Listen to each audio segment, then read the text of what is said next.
Ginoo.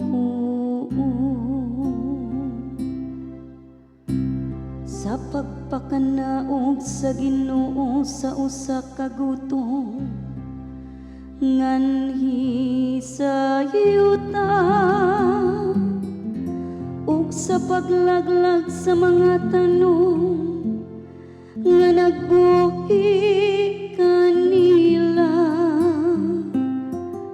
iyang gipadala ang usa ka tawo una kanila,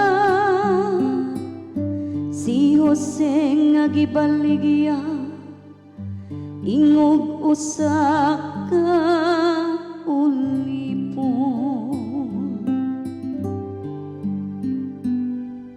Hinumdumi ang mga katingalahan nga nahihimo sa Ginoo.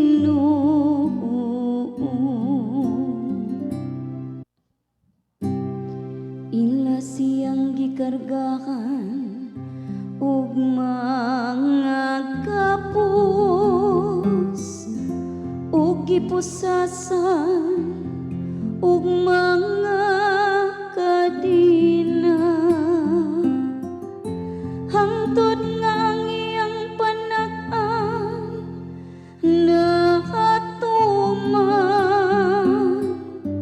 ug ang pulong sa Ginoo nagpakita sa iyang kamatinud-ano.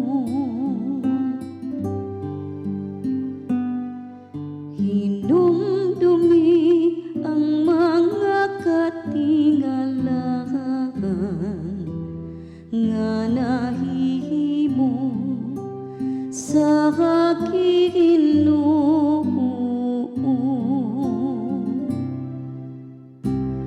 Gipatawag siya sa hari ug gibuhian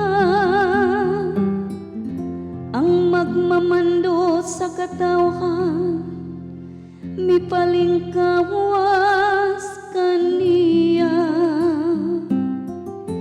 Gihimo siyang nangakalon sa iyang balay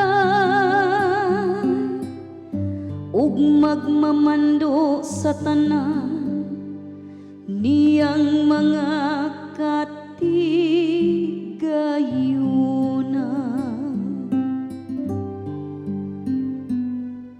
Hinumdumi ang mga katingalahan nga nahihimo sa